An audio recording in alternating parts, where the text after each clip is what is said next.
What's up, everybody? Welcome back to Progressives Abroad. I'm your host, Bo Teak, reporting live right here in Oslo, Norway. Thanks for tuning in. Today on the show, first I'd like to start off by addressing a few things.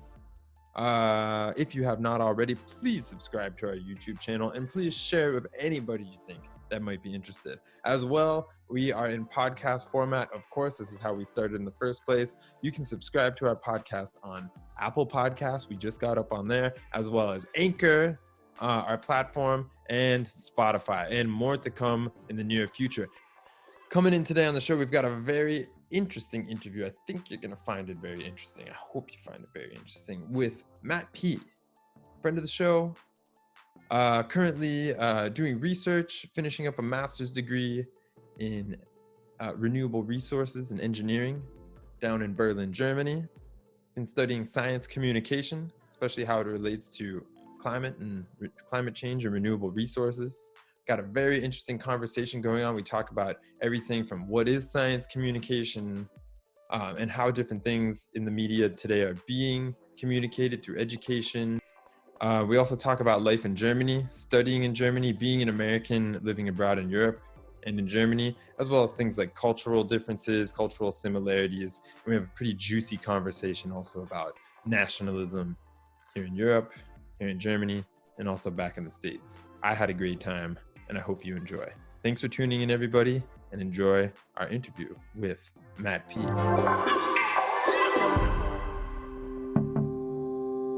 All right, everybody, welcome back to the show. Thanks for joining us today. This is your host, Bo Teak, and we have a very special guest in the studio, in the virtual, social distanced, transnational, transcultural studio today. We've got Matt down in Germany, who is an American living abroad and studying engineer down in Deutschland. And I think I'll just hand it over to him. Matt, how are you doing today? I'm doing great. Doing great. Nice sunny day here in Berlin. All right, so you're in Berlin, yeah. And what's the what would you say is the general? I mean, just so everybody knows, as we're recording right now, we are smack dab right here in the middle, or I don't know, maybe the beginning. Who knows what time it is of the Corona crisis? Yeah. And how's the general climate, social climate there right now? Yeah, it's okay. I mean, everything's closed, stores and bars, and you see masks on people wearing masks on the street or in the store, and people are concerned about the 2-meter distance and stuff. But overall, I don't feel like it's too heavy of an atmosphere. It's like things are still kind of going on. A lot of places are doing takeout too, like come pick up food and deliver food stuff. So it's like just running on a very low level, I feel like. Yeah, I would say it's quite similar vibe up here in Norway. I mean, there's been a lot of announcements, national announcements by the prime minister, all these, meetings every 2 weeks and whatnot, them announcing what's going to happen in the next 2 weeks. So we are officially on some kind of lockdown, but it's more of I don't know, I guess this is kind of how it sounds like this is how it is in Germany too. It's a bit more of a suggestion rather than a requirement. Yeah, exactly. Which is interesting because if you look down towards the neighboring countries like Italy, Italy's close by. France. Yeah, and then their neighbor Spain is much more strict regulations. So I don't know. It's probably a whole topic we'd need to ask a professional European researcher about. But I bet you something different about the northern countries. They're a little more lax about these types of things. Yeah. So interesting. So Matt, so you are from the States. You live in Germany right now. So can you just give us a little bit of an idea, like how you ended up where you are right now here in Berlin? What you doing there? Well, the funny thing is, over the years, this story has probably gone from like a 10-minute explanation to like 30-second explanation, because you get this question a lot. Yeah. Give the brief overview. I'll give you the brief version, but long story short, I came to Germany last year of high school for an exchange for a couple weeks. It was my first time abroad. really was pretty blown away by Europe and Germany in general. Like I felt like I was seeing a lot of things like the way I kind of imagine that they should be my whole life. You know, like, Oh, I know. Yeah, I know what you you mean. know, just this sort of European attitude. I don't know about different things. And especially at the tender age of 18, you know, you want to go to the bar and have a beer. And it was nice to be able to do that in Europe, for example. Yeah. But anyway, so like came here, like Germany, and then I did my bachelor's in Boston, but did a semester abroad and an internship in Germany. And then like the more I came back, so it was kind of during my bachelor's going back and forth between Europe and the US a bit. And then I learned, probably the first time I was here, I learned that you can study uh, at universities tuition free. And like Yes. to an American, you're like, what? How does that work? Like, and yeah, in Germany, anyone from any country can study tuition free. So once I finished my bachelor's in mechanical engineering, Mm. I wanted to do something more environmental. So then I thought, okay, I'll go in the direction of renewable energies. And Germany also happens to be somewhat of a world leader in renewable energy technology and their energy transition, or Energiewende, as they call it here. And yeah, so that's it. I mean, it was basically, it's kind of like a lot of things came together. Um, yeah. Yeah, it's interesting. I have a similar experience I can relate upon because I used to live in Germany myself, and I went there and was part of the education system. I was also quite amazed, at that time that whoa, you could study, for free, and it Yeah. didn't matter, where you're from. You can get high quality education. I mean, Yeah. I found it to be pretty, high quality education. For no cost. I think there's some kind of I forget now, but I know there's some kind of saying in Germany like our education or our knowledge is our most valuable resource. You know, I can um, see yeah. So they really value that very much in Germany.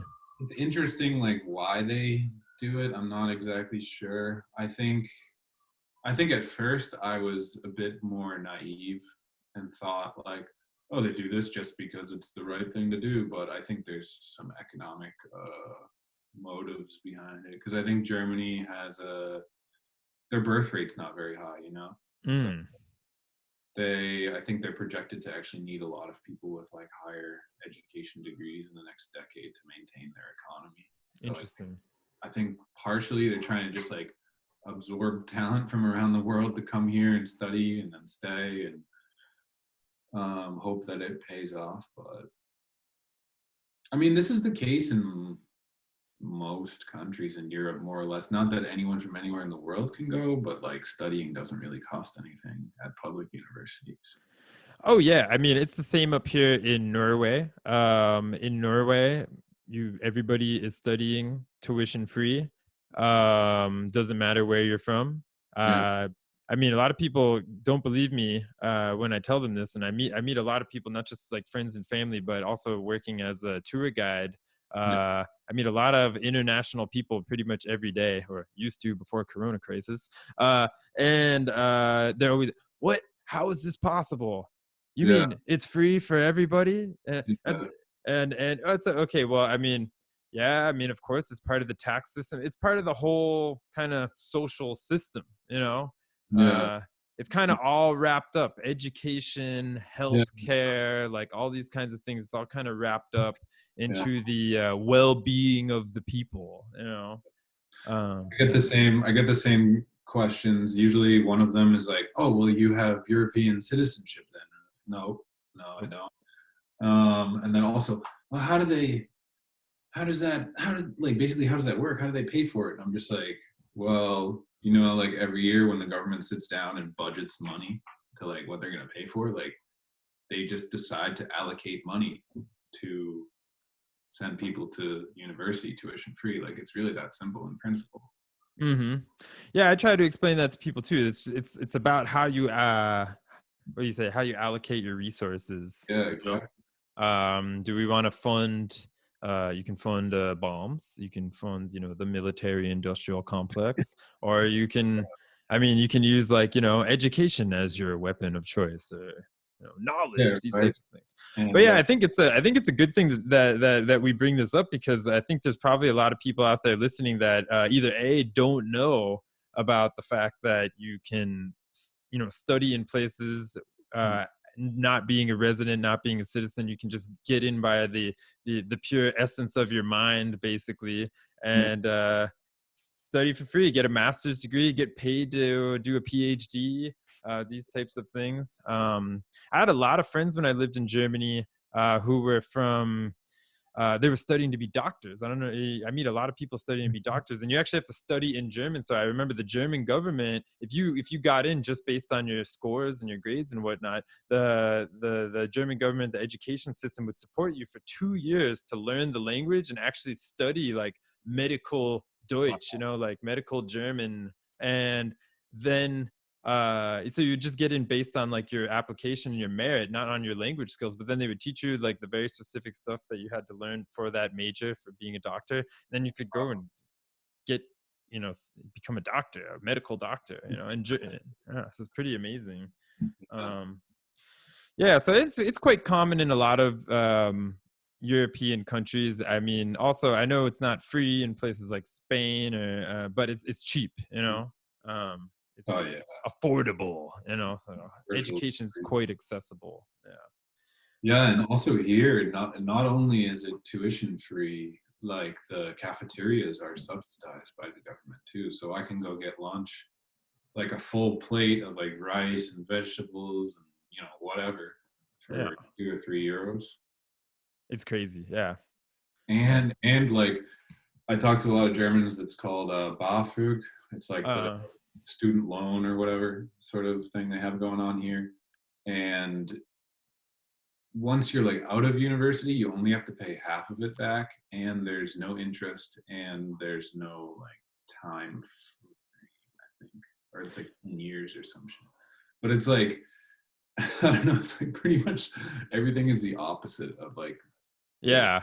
United. And yeah, and just to clarify, with the BAföG, I know that, that's not people, just so people back home understand, that's not people taking out loans for tuition. That's basically people taking out loans for like things like, if they don't want to work, for example. If you don't want to work, like it is quite common, I think, in a lot, like I know it was in Norway, I know it was in Germany, that a lot of students don't really like to work so much when they're in school. They like to focus on the studies. So that's, more like taking out money to pay for your housing or something like this, your It's like food. your living costs basically. Yeah, exactly. So, Because uh, I pay 300 euros a semester, 100 of which is like administrative paperwork fees, just to like, mhm.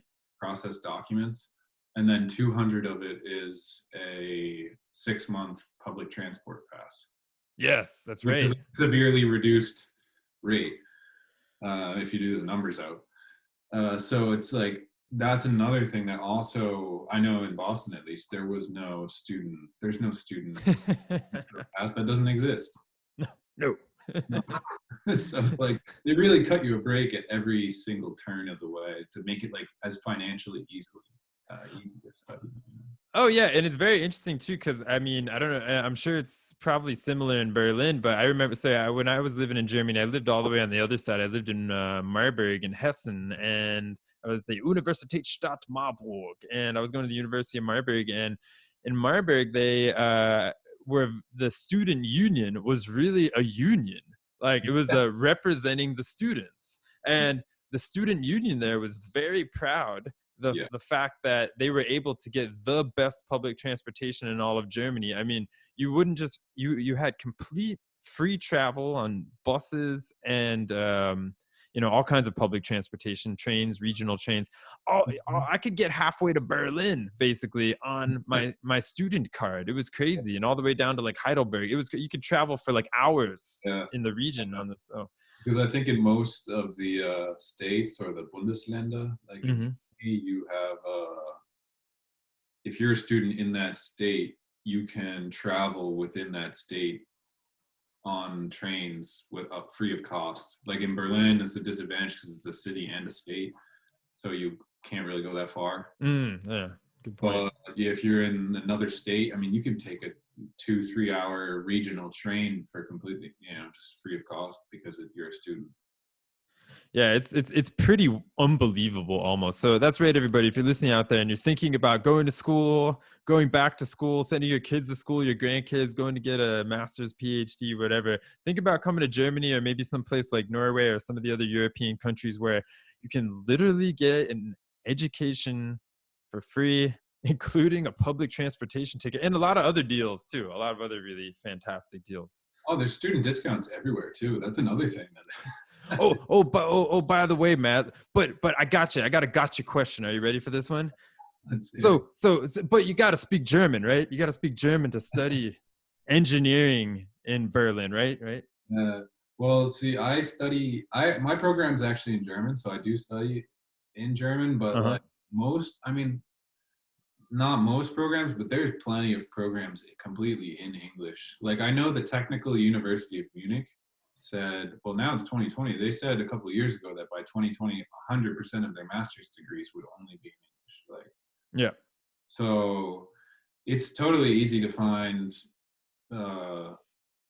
programs in the language that you need. And then also, I would say too, like I've met a lot of people who come from less, privileged countries than the United States, and they literally just intensively learn German for like a year or two and come here to study because like their home country doesn't have as good of a system, or it's war torn, or whatever's going on.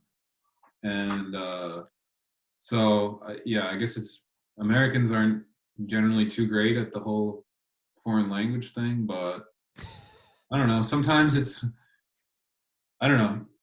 For me, it's like it might be worth it. Honestly, It's not a bad investment of your time. Yeah. Yeah, it's not a bad investment. Well, yeah. So that was actually good. Yeah, you touche'd my gotcha question because you actually do study in German. But it's important to point out that most of the programs, it's very, very possible to study in German. In Norway, I know, for example, in Norway, I think it's about 80% of master's programs are delivered in English. Yeah. And about 50% of the people that attend master's and PhD programs in Norway are foreigners. So we're like literally keeping the education system in business. I mean, I think the way that Europeans view this stuff is that most of the language that Europeans, well, it's an oversimplification, but I mean, a lot of these countries, you got Lithuania or whatever, the language is only spoken pretty much there. Oh yeah. Like Norwegian is only spoken in Norway. Yep. I don't know anywhere, if you know of anywhere else where it's like spoken. I mean, the only real advantage of, one of the advantages of learning Norwegian is that you can at least go to like Sweden and you can go to Denmark and you can kind of get along there too. The languages are all really, yeah. I mean, I know Norwegian, Swedish, and Danish people will send me lots of bad comments right now, but they're all very quite similar languages. They just like to. It's like almost. It's just a little bit different enough to be not be dialects and separate languages, and there's a lot of history behind that too. But yeah. Like, so the thing is, I think for Europeans it makes sense because in this global world, the global world of today, English is the lingua franca, so it's advantageous for a German to sign up for a master's degree in English in Germany because they further better their English. So absolutely. Yeah. No, I mean that's the name of the game. When I was studying in Germany, now believe this or not, believe it or not, when I was studying in Germany, I was doing a master's in North American studies, Really? and yes, you too, everybody, you can go study North American studies in Germany, and needless to say, I I aced it, but as like the resident American in the North American studies, and it was hilarious, and it was great. It was very interesting studies, especially to be able to study as a North American, to study North America from the outside, in like a Yeah. European, from the European perspective, is very interesting. Mm. But yeah, I mean, of course, this was totally in English, and other than me, and I think maybe like there was one other North American in the class. It was all people from all around the world, and everybody's studying in English. Lots of Germans, all studying in English. Some of them Yeah. want to be English teachers. Some of them just they're very interested in this topic. Everybody wants to go international because, I mean, especially in a country like Norway, Mm. I think it's even maybe even the smaller the country and the more isolated the language, the more important it is to learn other languages. So I mean, for example, in Norway, which is this is quite different than in Germany, I think, because in Norway, the majority, if you watch TV, the majority of television and movies are not overdubbed; they have subtitles. Yeah. Um, One reason being, I think the biggest reason probably being is that it's maybe not so worth it to have all these voice actors for such a Yeah. small populations, but easier just to text. But I know in Germany they have really famous voice actors that are. It's weird because I see things overdubbed sometimes into German, and like I swear it's the same people doing it. In like How I Met Your Mother and in like movies. I'm like, I know this voice. What the hell? Like the same dude. Yeah. But yeah, in Germany, everything is overdubbed into German. I mean, you can go to big movie theaters and see movies in English, but uh, yeah, most things on TV and things are overdubbed into English, which is funny because Germans generally think they have pretty good English, and they do speak English well, but they don't speak English as well as they think that they do. And then you Hmm. go to Scandinavia, and it's a whole different story. It's like it's almost a bit creepy how good their English is because Hmm. it kind of comes out of nowhere.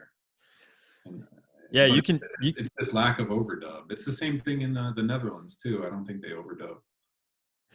Probably, yeah. I mean, yeah. I mean, of course, my first contact with Europe was Germany, Yeah, and I've lived in a couple other like European countries too throughout. And my first contact was with Germany, and I thought, wow, people here speak really great English. I mean, okay, if you're from United States and you've never really like lived in any other place, of course you're gonna be, wow, everybody here speaks English. And yeah, there's a lot of really great English speaking going on in Germany, but it's a bit more like varied. But yeah, it's really creepy up here. yeah, I mean, Scandinavia, Norway, I like to call it, it's basically a bilingual nation. yeah, You yeah. can get by in English. In fact, if this is maybe some evidence, some very anecdotal evidence, but I've met quite a few like international students who, because of the reason that education is free in Norway, even for international students, they said, yeah, this is like maybe, over in China and over in Korea and stuff, a lot of people like to come to Scandinavia to learn English. Also, my friend from Slovakia said this too. They like to come to Scandinavia to learn English because it's just too expensive to go study in America, in the United States, or in the UK. So they'll come to Scandinavia to learn English because people have really fantastic, like either British or Yeah, kind of American style accents yeah, here. for Hmm. sure, for Yeah. sure. Even the old people, like I was watching this thing about some sort of renewable energy shit in Scandinavia, and they go and talk to this old woman, and Hmm. all of a sudden she just breaks out in like perfect English, and she's like 80 years old or something. You're like, what damn, really good English, like it's just, but I that's mean, what it is, yeah.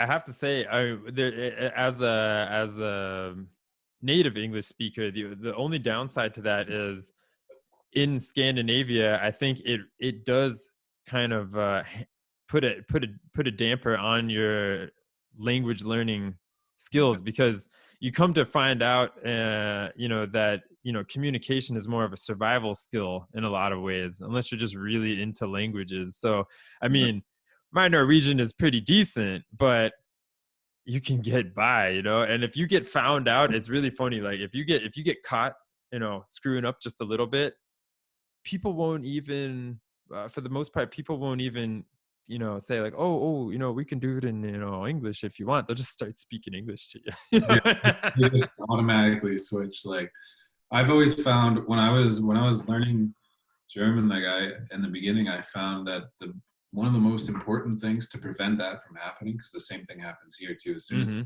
smell the native English on you, they break out their English. But it's always to try to have a good accent.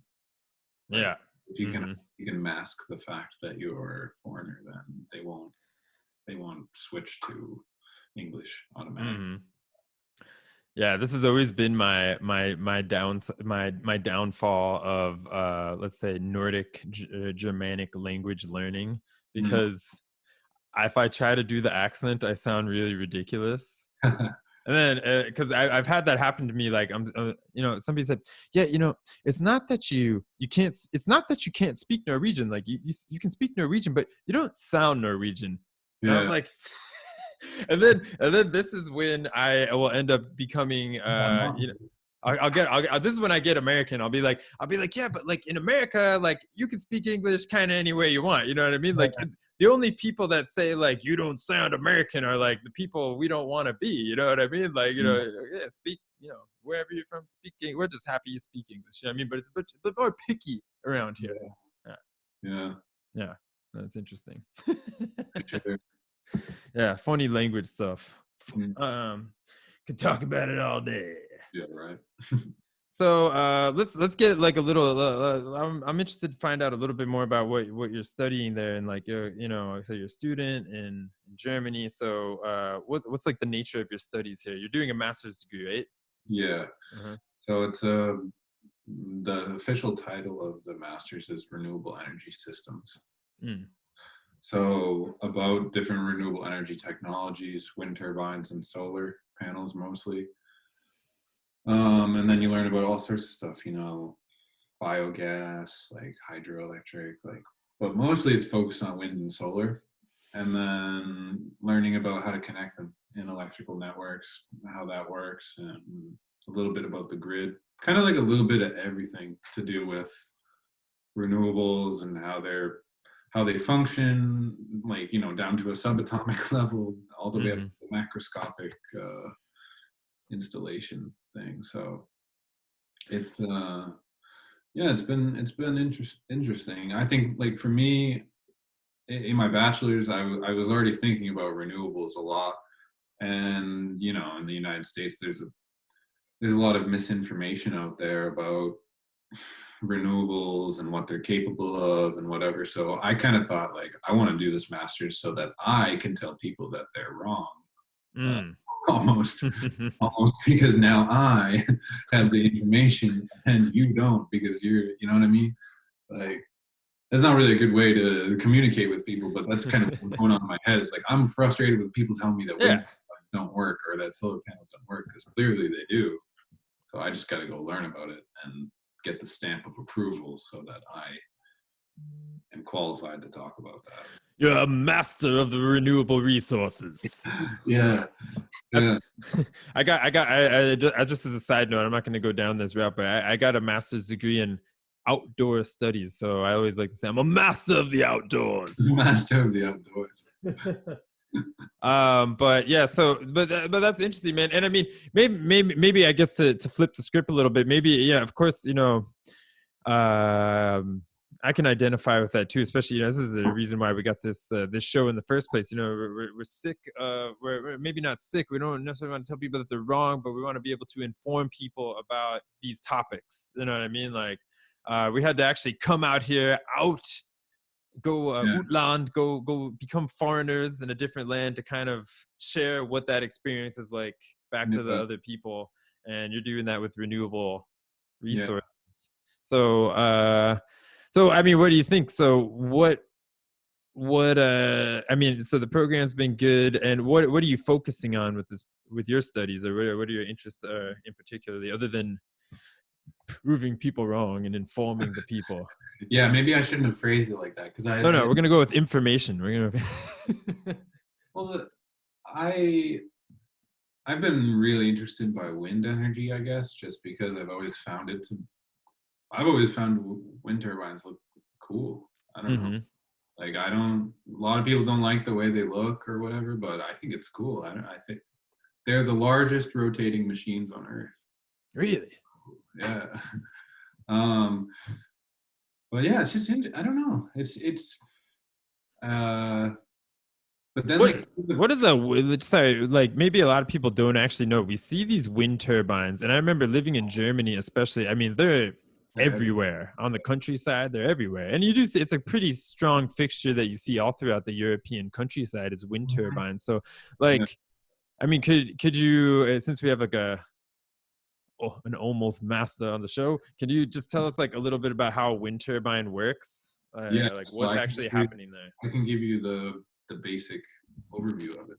Yeah. So you have wind, right? Wind moves, so the air moves, and then basically the way to understand it, you can think about putting your hand out the window when you're in a car. Hmm. Do this, like it goes up and down, or think about a plane wing. Makes lift. There's lift and drag forces on airfoils. They're called. Hmm. So actually, the first wind turbines were developed using airfoil profiles from airplanes Mm. because they had just been a lot of aerodynamic stuff is purely what's the word, empirical. Like Hmm. it's really hard to actually measure these complicated physical phenomena. You kind of Hmm. just have to take data and then slowly you hone in on some sort of theory. But in principle, the wind blows, the blades are designed to extract as much energy as possible. Like they twist as they go down. So they're laid out optimally. So the wind comes in, creates a lift force, Hmm. which causes it to spin. Like lift makes you think of going up, but yeah, it causes it to spin because it's on a rotor. Hmm. And then all you have is a magnet that spins within a coil. Like there's a large coil of wire in there, and then there's a magnet. Hmm. Magnet spins. And yeah, I don't know, for anyone listening, maybe some people know this, maybe some people don't, but if you spin a magnet in a wire, like within a coil, you create a current. Mm. And this creates electricity? So it just causes the electrons in the coil to move. That's pretty much it. Like because electricity and magnetism are kind of the same thing. Like that was a scientific, yeah, revelation Hmm. maybe like 100 years ago. Maxwell, I Hmm. think was his name. I don't know the exact history of it, but yeah, if you spin, see, I can't quickly get it off the top of my head, but Oh, that's okay. But like in general, I mean, this. this is creating energy, and like, why did you find that so fascinating? As like something to kind of like focus on in these as an engineer, what about that can maybe? I think, like, honestly, it's interesting because I think back to being a kid, and I think when I first learned about global warming or Mm. climate change, however you want to refer to it, was probably in middle school or something. I think we watched An Inconvenient Truth Mm, yeah. in science class, and I just remember kind of thinking, like, but wait, if this is not good for the planet, why do we do this? Like, and I feel like that thought has always kind of, it just has not gone away. Like that's just my fundamental basis of thinking, I feel like. And for me it's like, well, why would we burn coal, which has causes so many different problems, when we could just get energy from things that don't cause as many problems. I mean, renewable energy still do cause problems. Like birds do die from wind turbines. You hear this a lot. People, oh, birds die from wind turbines. They're not good. Mm-hmm. Well, birds die from anything that's man-made. You know, Yeah. they die from oil spills too. That's a great way to kill a lot of birds. They die from Kentucky Fried Chicken restaurants. Yeah, they die from eating them too. And they also die from flying into buildings, which is exponentially larger than the airplanes, roller coasters. So really anything man-made is going to naturally disturb the environment. Some things less than others. So renewables is just kind of I guess, a way to get the energy by disturbing the environment as little as possible.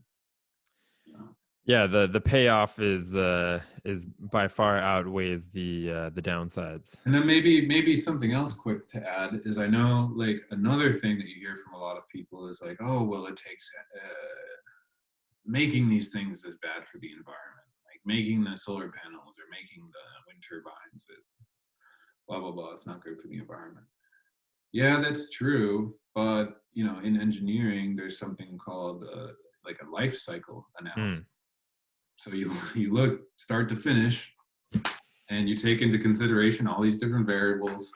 How much is this affecting the environment, carbon footprint, whatever, like getting the materials, recycling it at the end. But anyway, a wind turbine, if you install a wind turbine after 3 years, it has completely negated its impact. Like that comes through manufacturing it. So yeah, it's true that there is an environmental impact to manufacturing these technologies, because that's the case for all manufacturing. But their job is to create CO2 free electricity. So by doing that, then they negate the footprint from their own manufacturing at a certain point. It's called I don't know what it's called in English, but it's called the amortion time. I don't know if amortion is a word in English, but I don't know, is it? But yeah, I mean, I think when does this pay off? Yeah, the point is the payoff is a lot bigger than the extraction, I guess, or the destruction. The creation of it, I don't know. But yeah, it pays itself off quite soon after it's created. Yeah. I mean, I find a lot of the questions that people kind of throw out there about renewables, or maybe not even questions, but the sort of gotcha point, is like, do you think that engineers have not thought about this question? like it's clearly you haven't, because like if you just think for 10 minutes, like there's people all around the world thinking about this stuff constantly. Oh yeah. It's not like, oh, we never thought about that manufacturing this stuff has an impact. Fuck, like, or I don't know if I'm supposed to. It's all this whataboutism. You know what I mean? We can go around in circles all day long. Well, what about this and what about that? Blah, blah, blah, blah. Oh well, the recycling station also uses a lot of energy. And this kind of goes back to what I was saying earlier about the feeling of like wanting to be able to tell people like, no, actually. It's like, if you sit down at a round table discussion, I'm willing to listen to what you have to say, but like you have to be able to you have to be able to back that up with substance. And data is a good way to do that. I mean, yeah, I think you raise a very good point, and I think this is I'm trying to like tread lightly and not get into like sounding like a snob. But the thing is this is the problem, and I think this is a nice segue into also, because we were talking about a little bit before the show about like science communication and how to communicate these things, and like I don't know, you can expand a bit more on that in a moment, but like how to communicate these things in ways that people can understand them, but also rely on them as reliable sources and whatnot. And I mean, it is if you're somebody that's studying this stuff, whether you're pursuing a degree in it or you've been working in the field, you got a lot of experience with this kind of stuff, then of course you're coming at people from a different standpoint. You're coming at it from the standpoint of like, okay, here's my books, here's my empirical studies, here's my board reviewed studies, Yeah. and a lot of people, they've never been exposed to this kind of stuff before. They've never been exposed to this level of information. I mean, whether you're studying engineering or like education or anything, if you're studying these things at a high level or at what we would, what anybody would call it like a professional level, then you're dealing with information that the average person is not running into on a daily basis, like peer-reviewed studies and whatnot. Yeah, for sure. For sure. People don't even, and it's not like, it's not anybody's fault that they don't understand what these kinds of things mean, but there's a difference, which again kind of goes back to our original discussion about difference in education systems. It's very important that people are being educated about just how the education system works in general, because I mean there's a reason why we should listen to scientists, right? I mean there's a reason people are studying stuff for a I reason. think and it's not even like, I feel like this is a pretty, it doesn't even have to be scientific. I feel like this is kind of just normal behavior in reality. Is like if cavemen were sitting around the fire and some guy was like, hey, if you do this, then this happens. And I'm like, I don't believe you, show me. You know what I mean? It's like, and if you can't show me, then it doesn't seem to be true. So yeah, or at least have the ability to kind of reflect and say like, okay, like I need to go research this a bit more. How to do research is very important. I mean, yeah, I don't know. I've been a social studies teacher for a couple of years, and I mean, it's like the number one thing that I would teach my students is just how to do research, how to search for things. Not even like complicated, just on Google, like how to search for something. If you have a question, how to find an answer, or maybe multiple answers, and compare, contrast, synthesize your information, and then come to an independent decision about it. yeah. And be able to be a bit humble about where you're thinking. I mean, and then if you do really get a very well-defined, well-tested study or theory, then you have to go with that until you can come up with something better, Yeah. Well, then maybe this is a good, there's something called the information deficit model. I've heard about this. Yeah, tell us a bit more. Yeah, so pulled up the Wikipedia page. So I'm writing about this a little bit in my thesis, and it says, in studies of the public understanding of science, the information deficit model attributes public skepticism or hostility to science and technology to a lack of understanding resulting from a lack of information. It is associated with the division between experts who have the information and non-experts who do not. The model implies that communication should focus on improving the transfer of information from experts to non-experts. And so this is a bad thing, because a lot of scientists assume intuitively, they think like, and this is, I was guilty of this. Like when I started to write the thesis, I thought, okay, how can I write? I just want to make people care about climate change. I want to make people do something, like make them wake up, give them the information. And then you automatically, you think, well, people don't do anything because they just don't know. So I need to go tell people. But apparently this is a common, like, intuitive mistake that scientists make, because scientists are inherently trained to, okay, here's my hypothesis, let me go test it. If the data doesn't support it, then I reject it. And I don't, that's the way it works. Like, you don't keep believing in some idea once you've proven yourself wrong through experimentation. But this information deficit model thing is really interesting, because it's kind of this snobby scientist attitude, where scientists think like, oh, the public is uninformed and dumb, and we just need to give them the information and then they will react accordingly. And so this is a big thing that I've been reading about over the last months, and interesting because I've read a couple different pieces of research too, and they say that basically like the less social science training a scientist has had, the more likely they are to believe that this is the way you like communicate to people, which Yeah. I think makes a lot of sense. So that's like a good argument for actually having more social science training in these, highly technical, very like, science-based fields. Exactly. Yeah, that's what some of these papers are saying. They're just saying like it's no surprise that we have this result because scientists are trained to think uh logically, I guess you want to say. Like, I don't know. Mm-hmm.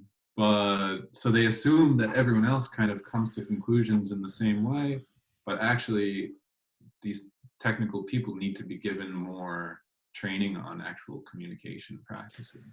Yeah, I'm a big fan of this idea. This is something I've been, wrestling with. I think as a communicator and artist and like a concerned environmentalist and all this kind of stuff is like how to communicate these ideas. And as you said, with like science communication, how to communicate these ideas in a way that I don't know if it's like a way that, I mean, what are we trying to get at here? Like when you say science communication, what does that mean exactly? Like, are we trying to communicate things in an easier way or a simpler way or a more like what kind of way? What's your take on that? Well, the end goal is to get people to change their behavior, right? Mm-hmm. But to communicate science, I guess. Well, it's hard because sometimes I feel like you constantly you forget how much you actually do know, Mm-hmm. and then you realize, oh, the gap might be even bigger than I thought. Like, Mm. but I think the important thing, like, I don't think it's in. I think a lot of scientists, technical people. Well, let's just keep saying scientists. It's Mm-hmm. easy. A lot of Yeah. scientists, they can be like they want to kind of show off and be like, oh, Mm-hmm. Yeah. science, we're this, whatever. But like when I'm trying to explain how a wind turbine works, it doesn't really need to be that complicated. Like, because people create mental models. We all have mental models to explain everything around us in our life. Like, pretty much the way we think about everything is an oversimplification of what's actually happening in reality. And so, like, you don't need to give people the very nitty gritty details of how a solar panel works. Like, you just need to tell them, like, sunlight has energy. These things absorb the energy and turn it into electricity. Like, that's really all you need to know. Mm-hmm. Like, Yeah, I think I think this is really important point that we've honed in on here is that uh, I can say from the educational standpoint, when we're talking about environmental education, outdoor education, I mean, this is a direct kind of avenue of science communication. And just for people out there listening to it, I think we can both agree when we talk about science, we're not necessarily just talking about chemistry or physics or sustainable renewable resources and these kinds of things, but we're also talking about the ideas, social science, anything can really be a science if you're studying and doing research on it. So just these yeah, ideas, how to get, but we're talking about ideas that people, the typical vision of a scientist of any type, whether it's a chemist or an anthropologist, is, I mean, if you're not out in the field doing something cool, it's many long hours sitting in the office, crunching numbers, looking at spreadsheets, doing your statistics, like all this kind of stuff that the average person doesn't know how to do, stuff that the average person doesn't need to know how to do and doesn't really need to know about it, which is why it is important to have some knowledge of just like what an empirical study is or what research is. Like, not even, we don't need to use any technical words, just like what it means that a scientist did research and that this is the answers that they collectively found is important for the general public to know. And even in other ways, I used to say this word all the time. I remember scaring some of my professors because they're like, "Ooh, I don't know about that." But I called it edutainment. And just to go down a little memory lane real quick, Yeah. I mean, you remember Bill Nye the Science Guy? Yeah. Yeah. Yeah. Yeah, dude. Like, I Love mean, that stuff. he's I love that stuff too. I mean, he's been making some appearances lately back in, he's like kind of had a renaissance more Yeah. recent times. So, I mean, just so everybody realizes, Bill Nye the Science Guy is not a real scientist. I mean, he is, from what I understand, he's this guy that basically got I think a bachelor's degree in some science, and then he worked for like Boeing for a little bit, and then he kind of got into entertainment and teaching and stuff like that, you know. So Yeah. I mean, but he is, I would say, I'm not going to say everything that he says is always, the gospel or anything like that, but he's a really good example of, man, he got a whole generation of people to like, whole of kids to like think about science, Yeah, for sure. I mean, this stuff is fascinating as a kid. Like, I don't know. Because I think as a kid you observe what's going on around you and you try to make sense of it. And when you watch these videos in class and they show you like, oh, this is how air molecules are moving around inside of a balloon, and as you put more in, like, Mm-hmm. it just helps you understand. Like, that stuff is super, super important. Like, But the thing is it really, in all subject, it's the same case in all the subject matter, and I think it's very interesting as a teacher, because when you really think about it, like, the educator is the most ever present and like consistent person in everyday life that's gonna kind of contact most people. Like, if you're in any place where there's an education system, like, everybody's going through the education system, and the teachers, who, by the way, I think are very under-respected around the world and yeah, underpaid, um, they're communicating all the time. Whether you're a real communicator or not, teachers just happen to be like the communicator at the front line. I'm the science teacher. I'm here to deliver everything you should ever know about physics and chemistry, or yeah, I'm the history teacher. I'm here to tell you everything about society and culture. It's a pretty big job, actually. And it's a big thing that teachers really struggle with, is this communication. Because let's just be real. Some teachers are good at it. Some teachers are not, but they all just happen to be in the same position with the same responsibility. So a lot of this falls on not just, it falls a lot more on the people who are delivering the message than the actual scientists behind the curtain, really. yeah, So yeah. it's kind of like, not to go off on too much of a tangent, but it Mhm. reminds me of when I have discussions with people about something like Medicare for all, or like a universal healthcare system. And people always say the same thing. It's the number one talking point. What's the number one? How are we going to pay for it? And Yeah, I mean, of course, you can say like, well, Bernie said we're going to, reallocate the taxes, and this is how they do it here in Norway. We can give these very kind of simple explanations. And if you're an economist, you can give a more, nuanced explanation, very much more detailed. And there's people that are sitting in universities and college right now who it is their sole job to do research upon why a universal healthcare system is better. But yeah, for the average person, this doesn't matter. The average person, it shouldn't matter. Like, we little people really shouldn't have to sit here and crunch numbers and figure out how we're going to pay for it.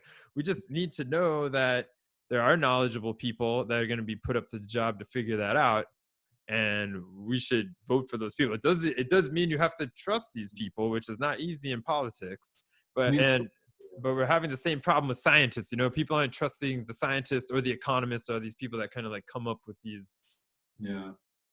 Well, this kind of goes back to the information deficit model. I don't know if I really hammered the negativity of it home, because there's what was I gonna say?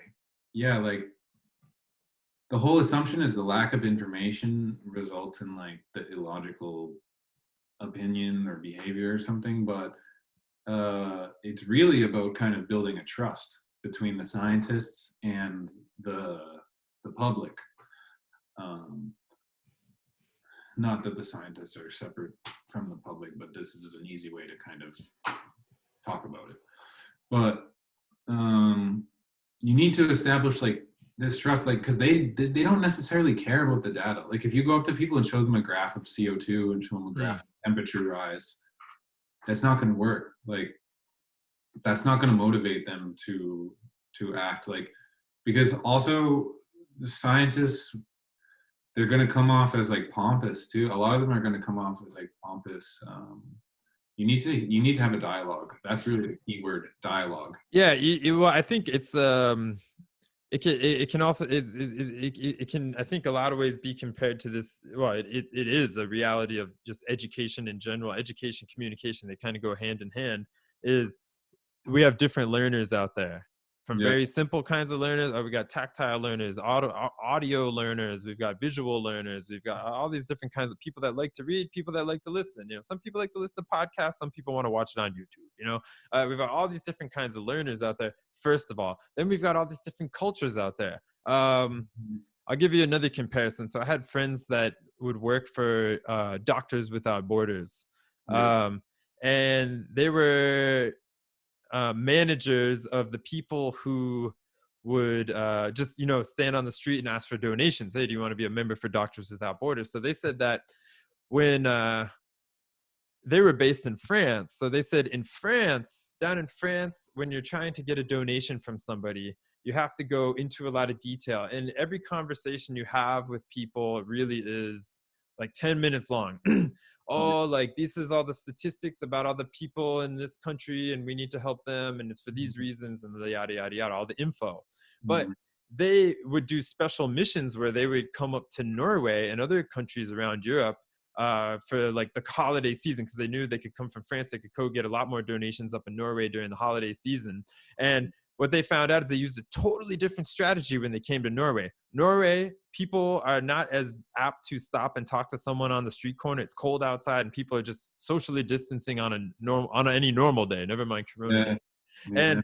And they said, and my friends from France, they were freaked out because they were like, oh my God, like, we just have to do this totally different strategy. They had a book with pictures of basically like people, dying in war zones and very graphic stuff. And then they said, oh, people just throw money at us, basically. Just, oh yeah, yeah, sure. Just show them the pictures and they give us the money. But they said this would totally not work in France. So Yeah. my long-winded explanation was just like, then we have all these different cultural ways to Oh, communicate. So for sure, for sure. This is yeah. another big part of science communication. This is another thing I've found in the research for the thesis, is that culture, like knowing your audience, that's probably the biggest, that's step one. Like if you're going to go talk to a group of people about some issue that you're trying to convey scientific information about with the hopes of them changing their behavior, like you need to make sure that you know who you're talking to. Like you got to know what's important to these people, what their culture is, what the predominant religion is there, what the, because it's, if you offend people's identity, immediately you've just made your job a lot harder, Oh yeah. because that's a soft spot. People don't, and everyone, and I don't, this is another sort of tangent that we could go down, but I think that culture, like for me, when I never left the US till I was 18. And then once I left, it was like, I got bad culture shock because Mm. and then I had reverse culture shock going back. And then it was just this whole storm of confusion. But it's been a years long process of just like learning about culture and what culture is. And I mean, where I'm at now is I kind of see culture as actually a pretty negative thing overall. Like, Interesting. I think that I think when people think of culture, they think like, oh, food and dance and art and like all that stuff. Yeah, that's nice. That's like Hmm. a good aspect of culture. That stuff's cool. We want to preserve that stuff, keep it going. But like the negative aspects of culture is all of this sort of underlying ideological assumptions that like come along with it. You know what I mean? Like, I don't know. I guess I should probably give examples if I bring Well, it up. I know I can jump in there. So I know I think I know what you're talking about, because It's you a know, distortion lens. when I think when from the outside, and if I remember that time before I ever went anywhere either, and I was always fascinated with other cultures. I mean, I always loved anthropology and history and like learning Yeah, about the world and all these things. But and maybe I studied it a lot, and maybe I always thought that I had my assumptions about Europe and stuff like this, and I do always thought that Europe was historically a bit ahead of the United States, simply on the fact that it was like a long it's been around a lot longer. The culture, the society, the history's been around a lot longer. But you yeah, do kind of, I think for a lot of people, you do kind of have this travel book, Lonely Planet, We Are the World, Epcot Center, yeah, vision of what culture is, traditional dances and food and cheeses and tiny houses and all kinds of yeah, stuff like yeah, this. And this is all nice stuff. yeah, But I remember being in Germany when I was living in Germany, and I thought, and because Germany is a very interesting place, and we could do a whole podcast on that about, the acceptance and also the leaving of culture, I would say, yeah. there, because of Mhm. the recent history of nationalism, especially, Mhm. where in Germany there's a lot of almost like anti-culture going on, and I mean, that's a whole culture in itself. But what I mean is these Yeah, traditions, like when you think about something like where I lived, in the like leftist stronghold city of college town where I lived in yeah, Germany, it was like very much like, dude, we do not go to Oktoberfest. You know what I mean? Like, yeah, because, and yeah. it's like, oh, and then you see other people, but the first question people always ask you when you live, oh, have you been to Oktoberfest? And I'm not going to sit here and judge about that right now. But the point is that there's this like strong vision from the outside of like what a culture is. And then when you get there, you realize, oh, there's so much more going on here. Yeah, So much for more. for Like, sure. There's levels to it. Like so many levels. Yeah. it It's, just keeps going and going and going. It's like fractal basically. Like it just the however close you want to zoom in, you're always going to find more and more differences. Even between neighborhoods in the same city, there's slightly different. yeah. So bringing it back out of the rabbit hole for a second, because I think that's for another show, because that I would like to go down that rabbit hole. Is so when we're thinking about science communication and stuff like this, and the example of like the different ways you sell stuff to different people and different cultures. I mean, I think, and correct me if I'm wrong, but maybe what we're getting at here is that it's really good to, yeah, know your audience, and give educators and communicators kind of like maybe the tools, if that's possible, Yeah, or the awareness to, or how learning how to be aware of all of these different like nuances and levels, as you're approaching the yeah, subjects. and specifically with climate change, if you're talking to an audience of people in New Zealand or whatever about climate change, like Yeah. do a little research on New Zealand culture, like know what the people think, know what I don't know, just get some information. Don't go in there blind, and then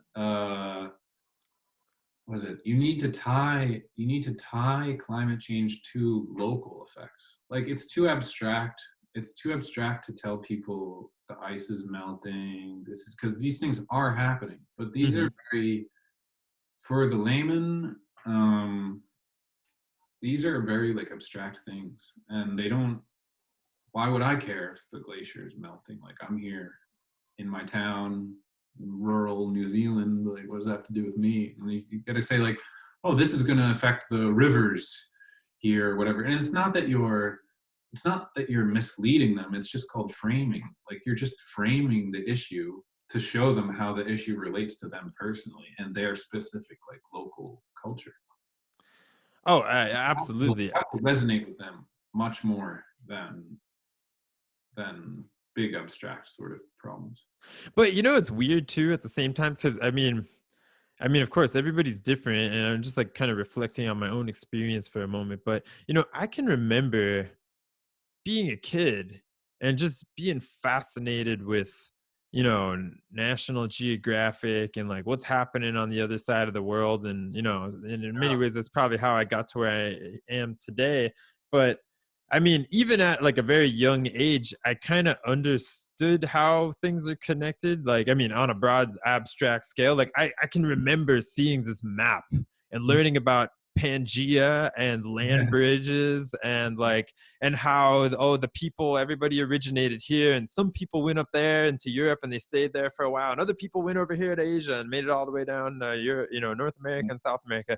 And that like really just blew my mind and thinking how we're all connected and migration patterns and all this kind of stuff. So I mean, the weird thing is like even from the seat of your home, if you've never been anywhere and you live in a small town, it is possible to learn all about all of these things just through like simple education and stuff like that. But yeah, it's a slippery slope and it's a tricky thing really, because how how do you get people, yeah, like you said, maybe you're right, maybe the best way, or maybe it's all these different kinds of approaches, like we need to show people how they're being affected locally, but then Mm. also it is important, like in the example of like what we're in right now with like coronavirus, like I remember a couple months ago when I was visiting the States and I heard about, oh, somewhere over in Wuhan province, like Yeah. this is happening.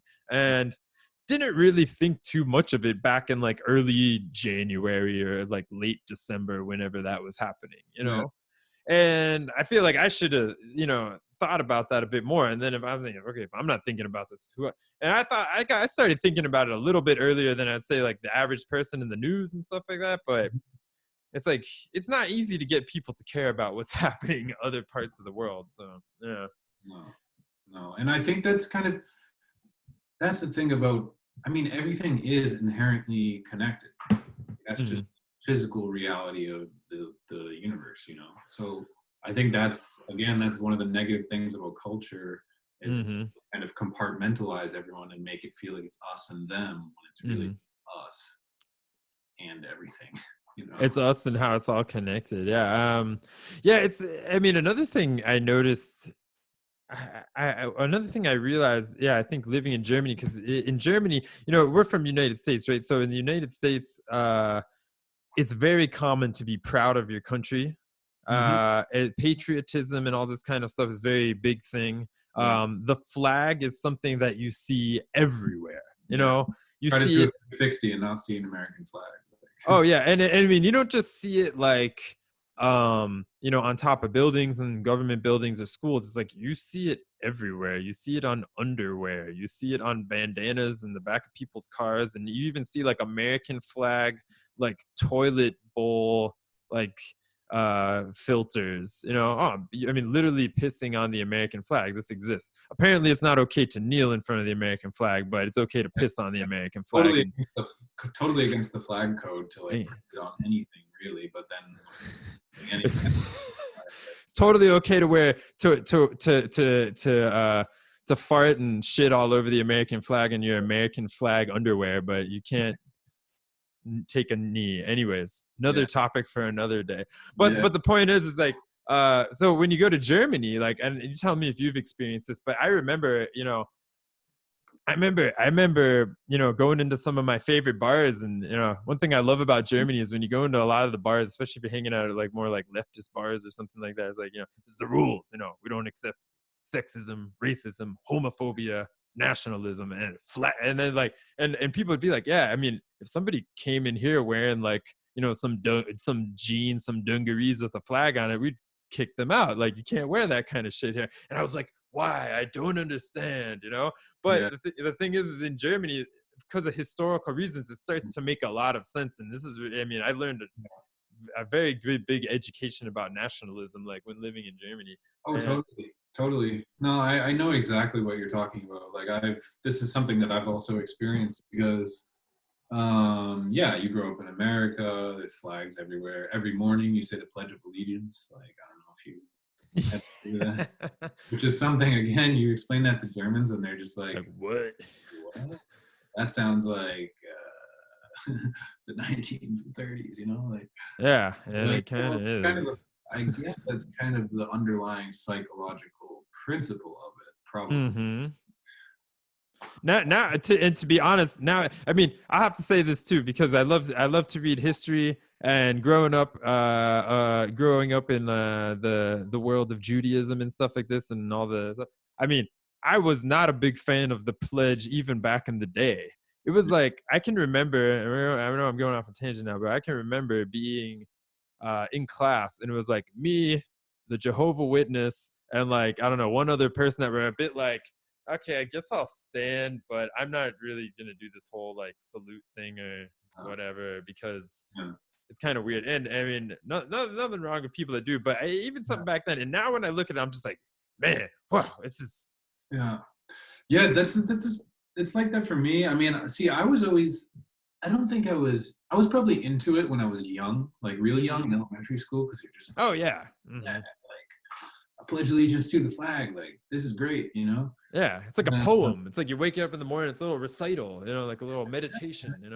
and then I remember having sort of like there'd be like sort of nationalistic assemblies too, related to the military or whatever. And I really remember. I mean, I've had everyone has everyone in America has a family member who's in the service in one way. hmm And so you feel like this is America, like, hmm and it gets that sort of it really ingrains this emotional attachment like in you to nationalism basically. But going back to Germany, like yeah, you never see German flags anywhere in Germany really. Like you're hard pressed to find a German flag. The only time you see them is during the World Cup. That's hmm the only time it's acceptable to be proud of being German, I feel. Yeah. And yeah, this all just comes from the history of National Socialism. Like hmm Germans are very cautious with being nationalist, as where Americans are on the complete opposite end of the spectrum, like America number one and so on and so forth. Like, and this is a huge, huge, huge blind spot, I think, for Americans because like this is what I kind of mean about like culture and stuff is like it's a fun little game that we can all play and hmm say like, oh, I'm American, we do this in America, this is our tradition and stuff. But like at the same time, you have to recognize, or people should really recognize that this is all just a game that we're all just collectively playing together. It's not actually like these are all just kind of social constructs, like all this stuff. Yeah, it's like there's definitely like fun stuff about traditions. You know what I mean? Like, but it's funny because I remember especially when I was living in Germany, I went through this time where I was having a lot of these kind of confrontations. Like, oh, like I mean, I'm not the most patriotic person in the world either, but I was a bit shocked when I was like, oh, you can't even like have some little like accidental flag on your jeans pocket or something like this, because this is something that's just really like in America it's just like a trademark. It's like having a copyright symbol on something, having a little flag. You see Yeah. it everywhere on your clothes, and so that was a bit shy. So I had a lot of these like kind of confrontations, and it really helped. I mean, educated me a lot, and also helped me. Like I'm in agreement with a lot of this stuff now. It definitely makes you think. Um, and but it is this, it makes you question tradition, and this like the tradition of tradition. I know it sounds kind of funny, but a tradition is a tradition. You know what I mean? Like, oh, I like to keep this tradition because this is what I did, and this is what my pappy did, and this is what my mammy did, and the great grandma did, and this is what they all did. And it's like, okay, and what does that have to do with right now? Like, okay, it's nice to that we like to eat This noodles. eat this sort of food on Christmas or do Yeah, sure, it's nice, but it's not something that we're gonna get up in arms about and go crazy and start waving a flag because I mean, because when you think about, I love to think about regionalism and like how the world is connected to food, and you see it a lot, for example, in Germany, Switzerland, and maybe like northern Italy or something like that. Like yeah, everybody's eating the same, or Austria, like everybody's eating the same Kässpätzle, and the yeah, Bubespätzle. They're eating in all these countries, and they speak kind of similar languages, but it's much different than what people are eating up in the north. You know what I mean? yeah, And yeah, yeah. so, what are we really waving a flag over right now? That's the thing. I don't know. This is an interesting thing. Maybe this just comes down to sort of human nature. Is there's this I don't really know, but it seems like there's some sort of tribalism that like like this is what I was saying about zooming in earlier. Like if you Mhm. the more you zoom in, like it's almost like it self divides again. You know, it's like you look at the world, it divides into countries. Then you look at each country, it divides into like regions. Then you look at each region, it divides into like whatever. And they all have these varying dialects or opinions or like cultural practices. And it's like, I don't know. I don't know what really drives that. I don't. Well, I think I've been kind of hammering on this throughout a few of broadcasts now about, okay, nowadays, so where are we now? We've been in climate change, climate crisis for ever now. Yeah. I mean, even when we were kids, I mean, growing up, I grew up in Florida. Even when I was a kid, we were talking all the time about the seashore receding and how we're gonna have to do this. So this has been going on forever, and before we were all born. Yeah. And now we're and I'd be interested. We can kind of um do a little send off talking a bit more about science communication in these regards, like moving into the future. Now it's like, okay, so we've got climate change, that's always been on the table and something I think we're all concerned with, but now we're in this kind of like focused situation of coronavirus, and I think it's a nice little microcosm Yeah. to look at the bigger problems that we have in the world. Because I mean, okay, if let's say coronavirus isn't coronavirus, let's call it a potato famine, you know what I mean? Yeah. There's a potato famine in southern Germany, Switzerland, and Austria. Doesn't matter what country you're from, you know what I mean? We're all eating the same potatoes here, you know? Yeah. And coronavirus is like this. There's something that is beyond borders, it's beyond politics, it's beyond all these things. And yeah, I don't know. What do you think about, how this is being communicated at this point in time? I think the communication has been, well, I feel like overall people seem to know that like there's a virus and that they need to wash their hands and that maybe they should wear a mask and that they shouldn't see people, you know. But feel like feel like in the end we're just gonna miss the point kind of this whole thing, like as humanity. That's the fear, right? Yeah, like I think they'll. I wrote down a couple things. Like I think positives of the coronavirus will, like right now there's less emissions globally, right? Yep. Temporary positive. Hmm. That's gonna go away because I'm assuming once this passes, I'm just gonna, turn it up to 11 and keep going. But I think people also have time to sit like with their own thoughts Hmm. at home, and maybe people will realize like,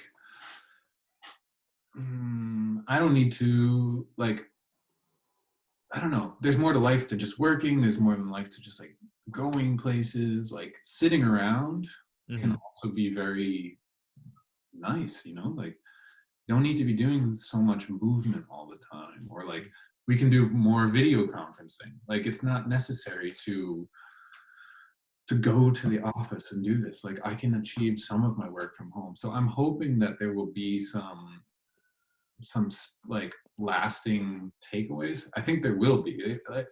Like, but overall, I don't think much will change. And I think there really has not been enough talk about how coronavirus comes from humans eating animals. Yes. Like, Or at least messing with animals, you know what yeah, I mean? Like, animals. Like, and people are. I keep hearing, and it's frustrating. I wish this had come from like a Western country. yeah. It's Because messed up to say, but I agree. I know. it's just so frustrating to hear people be like, these people in China are eating bats and strange animals, and like they shouldn't be doing this stuff. We wouldn't be in this situation first. It's like, well, what about swine flu? That came from the US and Mexico, and that comes from eating pigs. Like, same thing. The fact of the matter is, we breed billions and billions of animals every year just to eat them, which is horrible for the environment. It's horrible for the animals, Hmm. horrible for human health. And it's a breeding ground for super bacteria because 80% of antibiotics go to animals, and and then you have the whole issue of virus. I mean, it's just math. Like, you're just increasing the probability substantially. Yeah, absolutely. I mean, Like, it, I don't it it's like, crazy, man.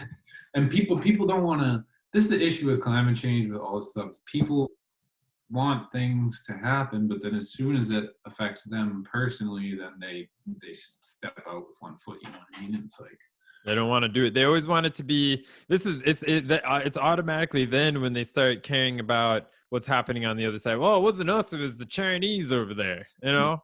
Wasn't yeah, it? I mean, when you look at the immediate crisis, especially about in the U.S. Okay, like we've already said, we need a universal healthcare system and stuff like and all that jazz.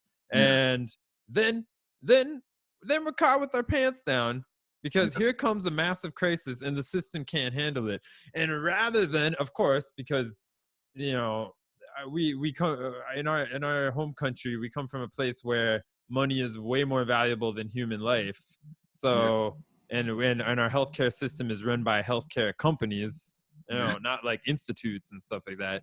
um you know we're put in this position where we don't want once again don't want to reflect on our own inadequacies, where we just want to point the finger at some boogeyman on the other side of the world. And it sounds terrifying. Oh, hanging out in the wet markets eating bats. Like it sounds like something out of some bizarre sci-fi horror movie. And it's like, first of all, just to clarify, if anybody's still listening out there, I used to live in Asia. I used to live in like South Korea. Okay, they have the same kind of markets there. It's a market. The only thing is a wet market's like a market with like things that are living in it. For example, like lobsters, fish in an aquarium, and yeah, whatever else you want to eat. And maybe sometimes people eat bats or whatever. I mean, yeah, coming from a vegan perspective, it's all messed up. But yeah, let's not. We're pointing fingers and we're picking and choosing what we want to look at instead of pointing the finger right back at ourselves. And as by ourselves, I mean the country of the United States at this point in yeah, time, and we're just looking for a scapegoat. yeah. Yeah, this is culture has uh, a role to play in all this. And people go, oh, it's messed up. People eat dogs in whatever Asian countries and whatever. And it's like, well, is there philosophically any difference of eating a dog compared to eating a pig? Hmm. Especially when pigs are much more intelligent than dogs. Like, mm, But what's pretty amazing about this is, I mean, we can kind of summarize a lot of what we've been talking about today about like this communication and knowing your audience and how to translate these more complicated scientific things to the general public. When you look at, for example, someone like Trump and someone like Dr. Fauci, or I mean, he's the best we got going on there in America, I guess. So, I mean, it actually is a good example of what we're talking about. Now, you have there's one guy, Dr. Fauci, on one side, who's there, kind of standing up saying, "Okay, this is what's happening, blah blah blah. I am your 10th grade, science teacher that you don't want to listen to." And then you have Trump, who is, for better or for worse, I guess, good at communicating. I don't know, like in some way or another. And yeah, and he's really great. He knows his audience. He knows that his base, or at least the people, he knows that to get enough people to vote for him, he's gonna scare the bejesus out of you about calling it the Chinese virus and talking about people eating bats. yeah, And he knows the culture. He knows that that's gonna scare enough people into voting for him yeah, again. And so yeah. that's kind of the reversal of science communication. It's kind of anti-science communication, but Well, I get really frustrated with how underestimated he is, I think, because yes. Trump is truly a master of rhetoric and propaganda. Like, Oh yeah. people all over the world. I mean, some people know it, but some people just, oh, he's so stupid. He's so stupid. Blah, blah, blah. Well, if he's so stupid, how did he become president? And how did he know exactly which buttons to push? And like, he knows what he's doing. He's not he there's all sorts of things wrong in his head, but that's not to say that he doesn't know how to get what he wants. He does, and he's really good at it. Like he knows what he's doing. Oh yeah. I mean, he like I said, coming down that golden elevator, the cheesiest shit you ever did see. Yeah, Immediately talking about, yeah, Mexicans as talking all these horrible things about Mexicans and Islam. And this is his stump speech. This is his like immediate, campaign speech 5 years ago. And now here is President of the United States telling us about science. Uh, cause cancer, and that sort of stuff.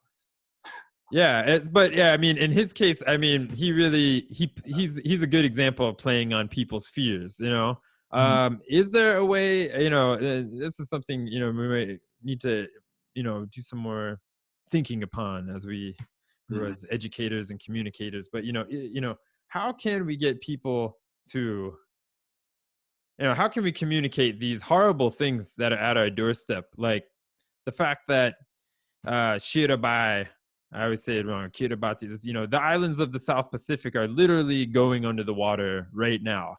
And if I told you in Florida, all you need to do, or not all you need to do, but the least you could do is like drive a little bit less and don't fly so much and eat more sustainable foods. Yeah. And these people over here don't need to become refugees, because these people over here are going to become refugees, and then they're going to want to seek asylum in your country, and you don't want them there. So I mean, how can you easily communicate that to people? It's like you're Yeah. creating your own problems. I don't know. It's almost like there's this human tendency to ignore problems until they become until they're right in your face and then Mm-hmm. take action. Well, this is actually the frustrating thing about coronavirus, right? Because I found the response to it to be very egotistical, basically, because people are worried about getting the virus and getting sick and dying. So I don't want to die. That's not, I want to keep living. Like, but the threat of climate change is not much of it. Like, this is this big sort of meta threat that and just because it's not affecting you personally, like just because you don't feel like you have a possibility of dying, then you don't care really. Like, but you know what I mean?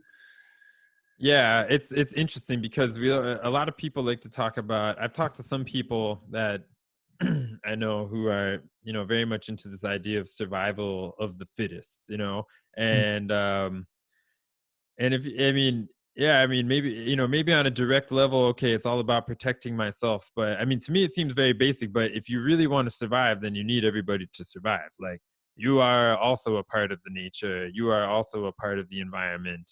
And if you don't take care of that, it's just if you don't take care of the environment, if you can't take care of non-human animals, then Mhm. it shows that you don't really care about other people, and you don't really care about yourself. And it's a very Ready? self-destructive attitude that most people have, I think. Here's a little. This goes off of something that you were just saying. Here's a paper I have that I read. It's called Implicit Connections with Nature, Mm-hmm. from 2003. And basically, what they say in this paper is that it says, so this is in the abstract. In the current paper, we argue that the type of concerns a person develops about environmental issues is associated with the extent to which the individual believes that he or she is part of nature. Mm-hmm.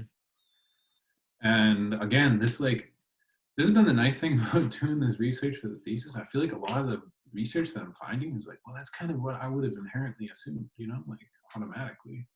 Mm. Because this is what I've started to realize. I think climate change is much more a problem of basically human consciousness, like humans, the Yes. way that we see ourselves in relation to nature. Like, if we see nature as something to be manipulated and controlled and changed to our will, that like that's what's gotten us in this situation to begin with. Yep. Like this dichotomy. Yeah, I'm really glad you brought this up, man. I mean, we have a similar thing in what I was studying up here in Norway. You know, in Norway we've got this wonderful practice they like to call friluftsliv. It's pretty much like the center of culture here in Norway. It's the cornerstone of the culture here in Norway is friluftsliv. And friluftsliv, for those of you who don't know out there, it means the free air life in English, and it's basically people being emphasis on being in the outdoors. And one of the kind of I say mafia bosses, grandfathers, whatever you want to call it, of friluftsliv is this guy Arne Næss, who is big. He many people call him. He founded Eco Sophie and what's the other word I'm looking for right now? Deep ecology. And one of the things he said is, I'm going to paraphrase real quick, but I think this is at the root of what you're saying is that, to spend time in nature, through spending time in nature, we learn to identify with nature. And if we learn to identify with nature, then we learn to empathize and see that we are a part of the environment. Yeah. So I'm a big student of this idea of that. And it's a big reason why I do what I do with outdoor education is that I think one of the key things is just getting people exposed, through experience, with whether it's in the urban areas, whether it's in the rural areas, wherever you may be, there's always opportunity to just be outside and touch things, feel things, and on a very basic level, start to understand the connections between you and the other things. You know what I mean? Yeah. Yeah. So I think it's a really important thing that we've talked a lot about, different approaches to science communication today. Mm-hmm. I think it is such a broad topic that I think next time we should do another show in not too long, maybe delving a bit deeper in some more specific topics like this. Yeah. So I'm gonna wrap it up here today. Thanks for coming on the show today, Matt, all the way down in Berlin. Of course. It's been great. It's good to, this is what we need, bounce ideas back and forth. Absolutely. Some ideas. And just good luck on the continuing of your thesis and research. And I'd like to get you back on in not too long and delve a bit more into your research that you're doing there. It sounds very interesting. Yeah, for sure. Love to be back.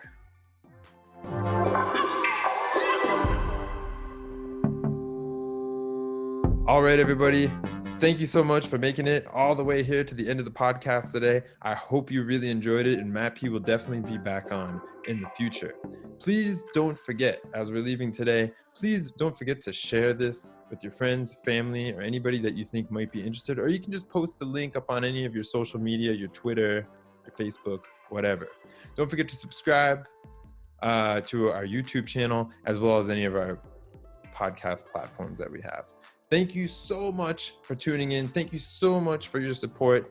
Go out there, do your thing, whatever you can, spread the word in any way possible. Make this world a better place. Thanks, and don't forget to give us a shout in the comments below. We will definitely address them. Progressives Abroad, over and out.